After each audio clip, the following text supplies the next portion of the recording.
बोली श्री रामचंद्र भगवान की जय। उमापति महादेव की जय। पवन सुत हनुमान की जय। श्री गणेशाय नमः। श्री सरस्वती नमः। श्री गुरुवे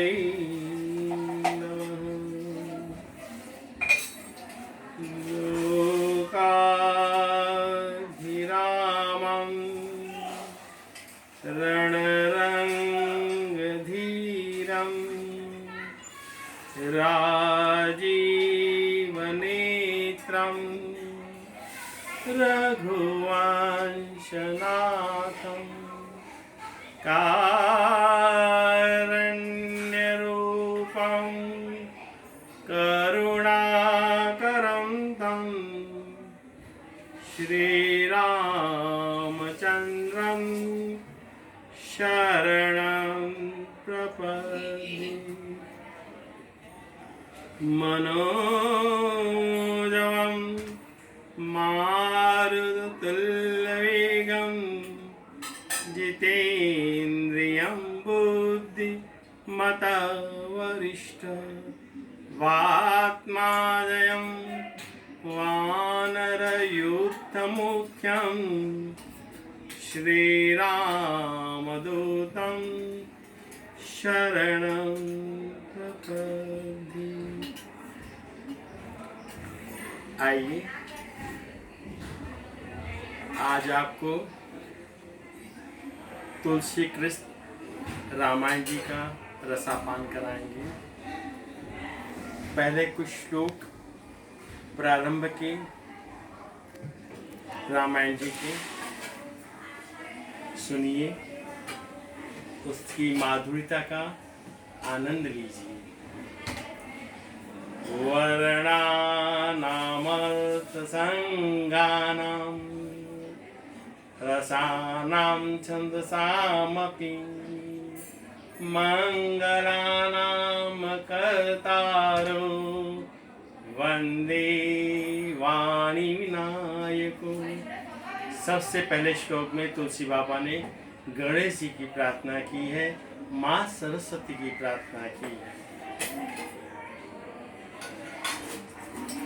दूसरे श्लोक में जगत के माता पिता शिव पार्वती भवानी शंकरो वंदे श्रद्धा विश्वास रूपिणो याभ्यां विना न पश्यन्ति स्वान्दामीश्वरम्।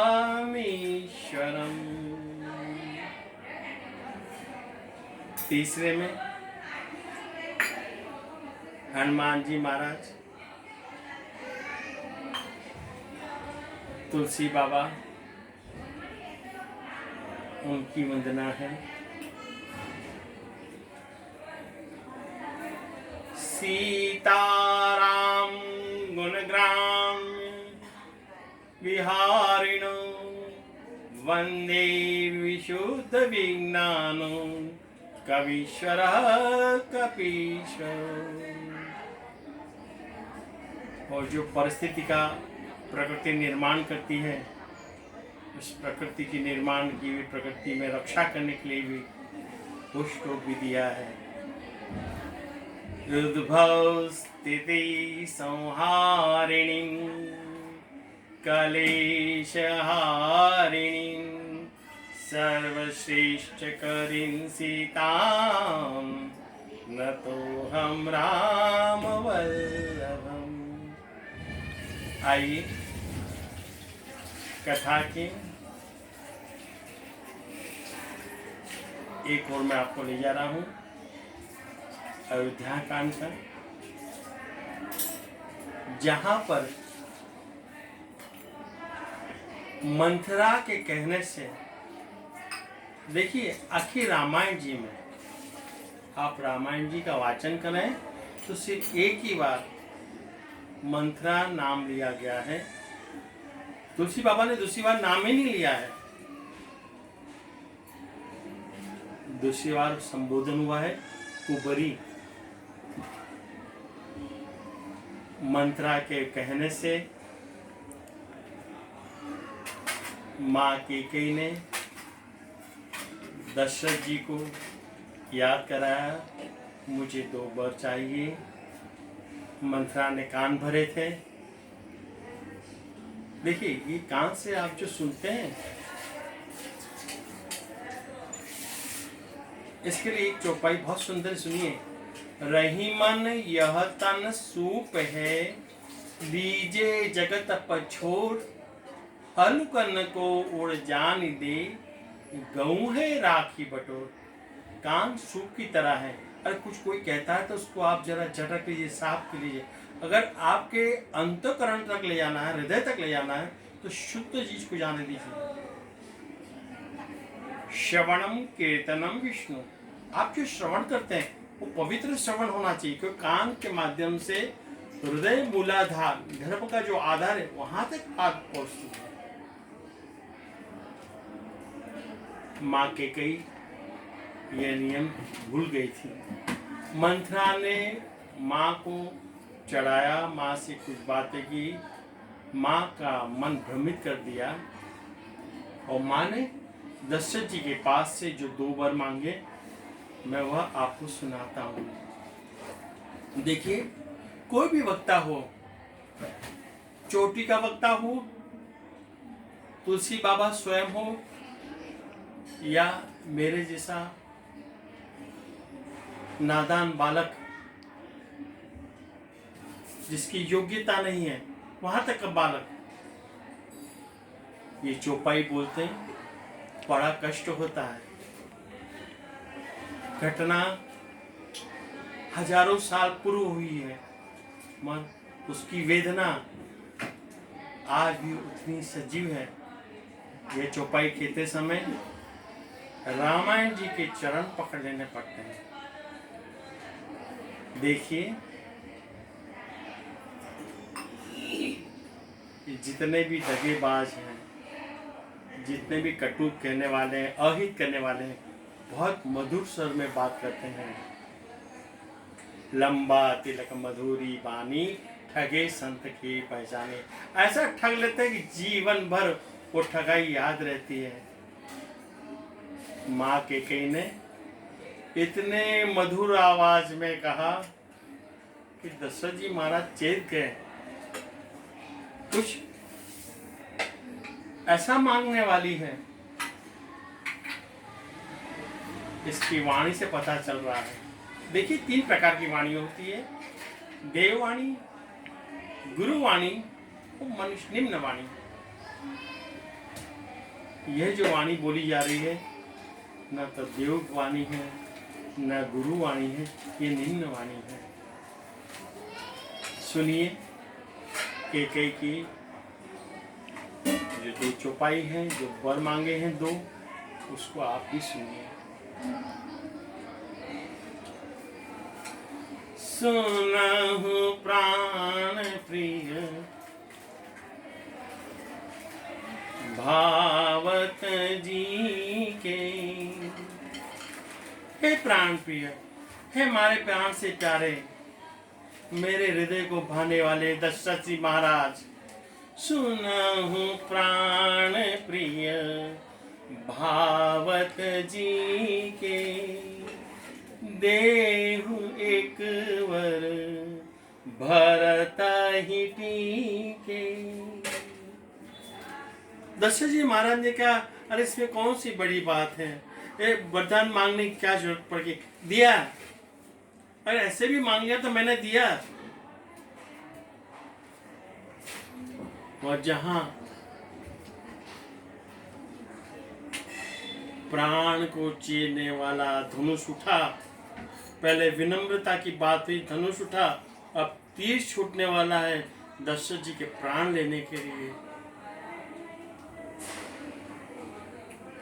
सुनहु प्राण प्रिय, भावत जी के, देहु एक बर, भरत ही टीके। मांगऊ दूसर बर कर जो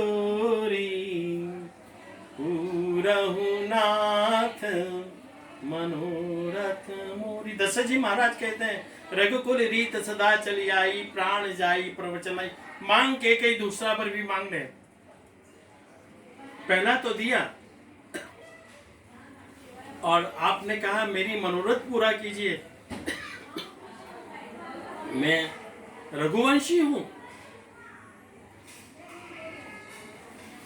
मैं आपकी बात को जाने नहीं दूंगा, मैं दूसरा वर भी आपको दूंगा, मांगिए। अब जब केकई के मुंह से शब्द निकले हैं,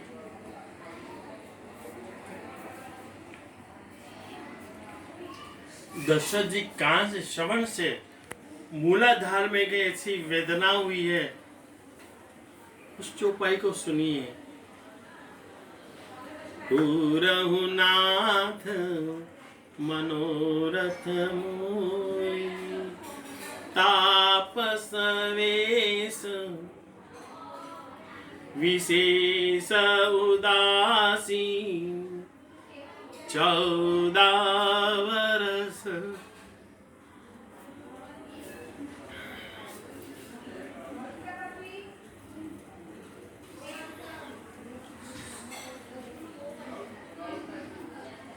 राम वनवासी।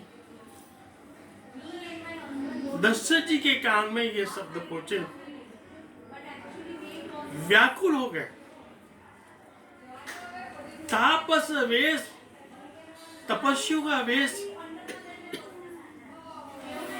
विशेष उदासी, मुंह लटका के, 1-2 दिन नहीं 14 वर्ष राम वनवासी। देखिए कैसी घटना घटी होगी, है? अब आपकी इसकी तुलना आज के समय में कर रहा हूं।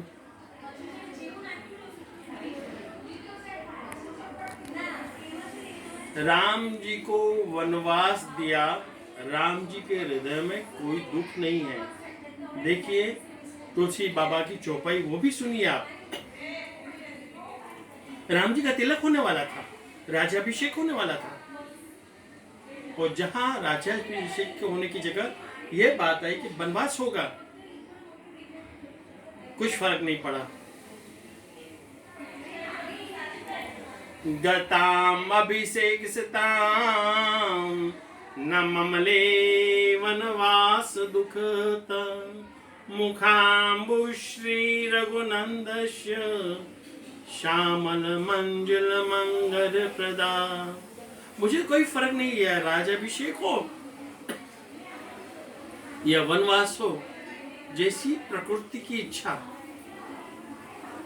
जैसी प्रकृति की इच्छा, ईश्वर इच्छा, विधि की इच्छा, विधाता जो चाहता है मैं उसके लिए तैयार हूं।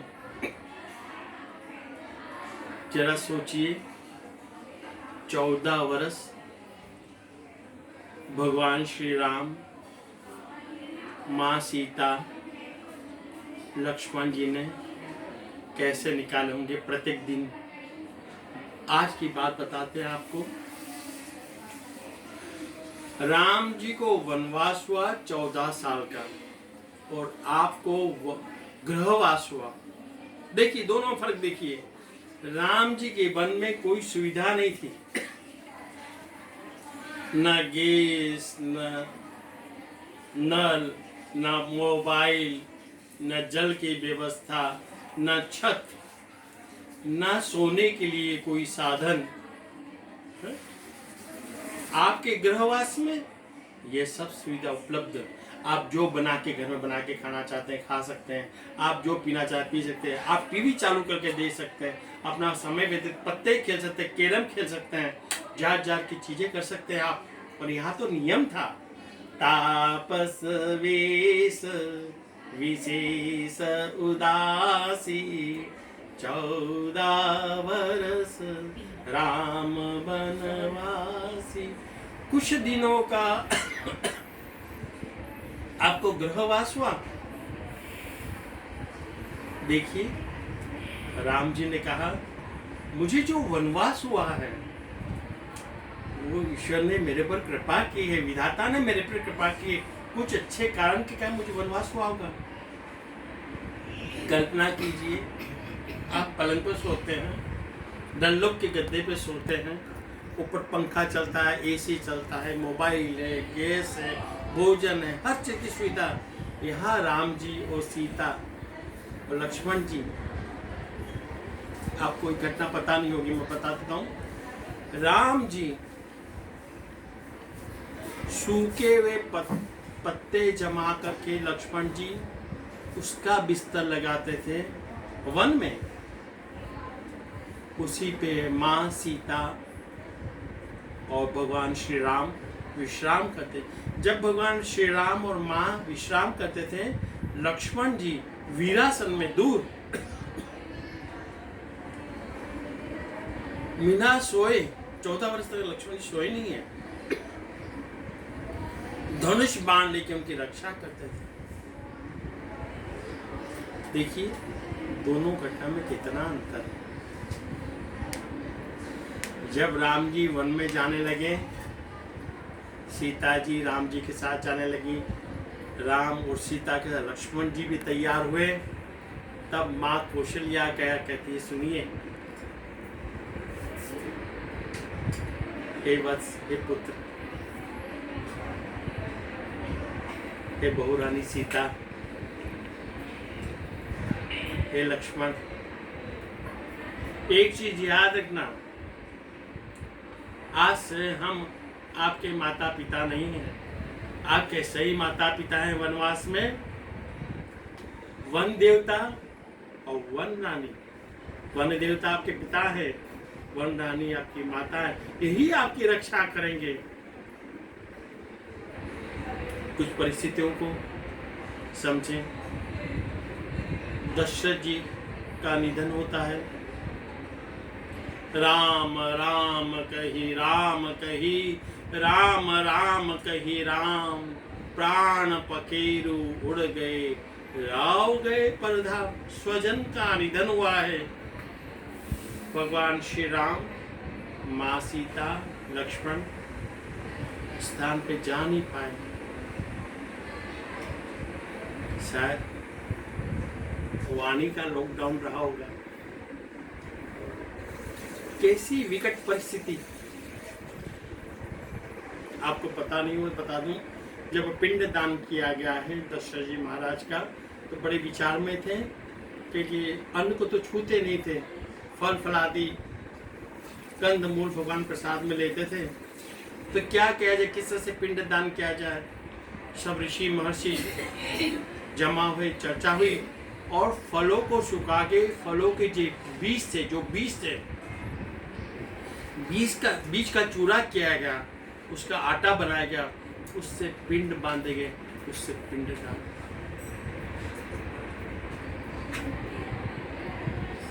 आइए रामायण जी के इस अंश के साथ तापी के तट से पंडित श्रीकांत ओझा का जय श्री राम, जय श्री राम।